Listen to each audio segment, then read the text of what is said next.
ആശ്വാസം നൽകുന്ന വാർത്തയാണ് പുറത്തു വന്നത്. ഇന്ത്യയും പാകിസ്ഥാനും വെടിനിർത്തൽ പ്രഖ്യാപനം നടത്തിയിരിക്കുന്നു. ഇരു രാജ്യങ്ങളും ഔദ്യോഗികമായി തന്നെ പ്രഖ്യാപിക്കുകയും ചെയ്തിട്ടുണ്ട്. ഇന്ത്യ പാകിസ്ഥാൻ വെടിനിർത്തൽ വിവരം ആദ്യം പങ്കുവച്ചത് US പ്രസിഡന്റ് ഡൊണാൾഡ് ട്രംപാണ്. സാമൂഹ്യ മാധ്യമമായ ട്രൂത്ത് സോഷ്യലിൽ പങ്കുവച്ച കുറിപ്പിലാണ് ട്രംപ് വെടിനിർത്തൽ പ്രഖ്യാപനം നടത്തിയത്. പിന്നീട് എക്സിലും ട്രംപ് കുറിപ്പ് പങ്കുവച്ചു. രാത്രി മുഴുവൻ നീണ്ട ചർച്ചകൾക്കൊടുവിലാണ് വെടിനിർത്തൽ തീരുമാനത്തിലെത്തിയതെന്നും ട്രംപിൻ്റെ കുറിപ്പിൽ പറയുന്നു. ബുദ്ധിപരമായ നീക്കം നടത്തിയതിന് ഇന്ത്യയെയും പാകിസ്ഥാനെയും അഭിനന്ദിക്കുന്നതായും ട്രംപ് കുറിപ്പിൽ പറയുന്നുണ്ട്.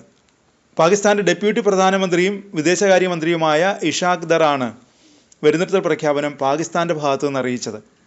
പാകിസ്ഥാനും ഇന്ത്യയും വെടിനിർത്തലിന് സമ്മതിച്ചിട്ടുണ്ട്.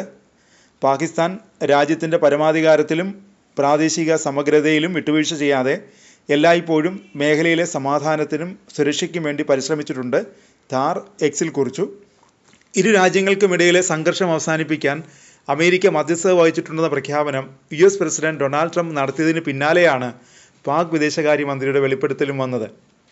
വെടിനിർത്തൽ പ്രഖ്യാപനം നടത്തിക്കൊണ്ട് ഇന്ത്യയുടെ വിദേശകാര്യ സെക്രട്ടറി വിക്രം മിശ്രി പറഞ്ഞതിങ്ങനെ: പാകിസ്ഥാൻ്റെ director general of military operations ഇന്ന് ഉച്ചയ്ക്ക് 3:35 ഇന്ത്യൻ DGMOയെ വിളിച്ചു. ഇന്ത്യൻ സമയം 17 മണി മുതൽ ഇരുപക്ഷവും കരയിലും വായുവിലും കടലിലുമുള്ള എല്ലാ വെടിവയ്പ്പുകളും സൈനിക നടപടികളും നിർത്തുമെന്ന് ധാരണയായി. ഇന്ന് ഈ ധാരണ പ്രാബല്യത്തിൽ വരുത്താൻ ഇരുപക്ഷത്തിനും നിർദ്ദേശം നൽകിയിട്ടുണ്ട്. ഇങ്ങനെയാണ് വിക്രം മിശ്രി പറഞ്ഞത്. ഇന്ത്യയും പാകിസ്ഥാനും തമ്മിലുള്ള സംഘർഷം അവസാനിപ്പിക്കാനുള്ള ശ്രമങ്ങൾ ശനിയാഴ്ച US-ഉം സൗദി അറേബ്യയും ശക്തമാക്കിയതായി ശനിയാഴ്ച രാവിലെ റിപ്പോർട്ടുകൾ വന്നിരുന്നു. ചർച്ചകൾക്കായി US state secretary Marco Rubio Pakistan army chief general Asim മുനീറുമായി സംസാരിച്ചെന്നും റിപ്പോർട്ടിൽ പറഞ്ഞു. സൗദി അറേബ്യയുടെ വിദേശകാര്യ ഉപമന്ത്രി ഇന്ത്യ സന്ദർശനത്തിന് ശേഷം പാകിസ്ഥാനും സന്ദർശിച്ചിരുന്നു. തുടർന്ന് ഇന്ത്യയും പാകിസ്ഥാനും തമ്മിലുള്ള സംഘർഷങ്ങൾ കുറയ്ക്കാനുള്ള വഴികൾ ചർച്ച ചെയ്യാൻ സൗദി വിദേശകാര്യമന്ത്രി ഫൈസൽ ബിൻ ഫർഹാൻ ദാറുമായി ഫോണിൽ സംസാരിച്ചതായും റിപ്പോർട്ടുകൾ വന്നു. റൂബിയോയുമായുള്ള സംഭാഷണത്തിനിടെ പാകിസ്ഥാൻ്റെ തീവ്രമായ നടപടികളോട് മാത്രമേ പ്രതികരിക്കൂ എന്ന ഇന്ത്യയുടെ നിലപാട് ഇന്ത്യയുടെ വിദേശകാര്യമന്ത്രി ജയശങ്കർ ആവർത്തിച്ചിരുന്നു.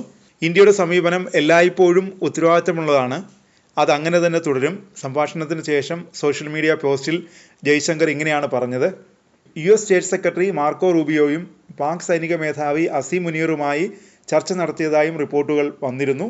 ശനിയാഴ്ച വൈകുന്നേരത്തോടെ വെടിനിർത്തൽ പ്രഖ്യാപിക്കുകയായിരുന്നു.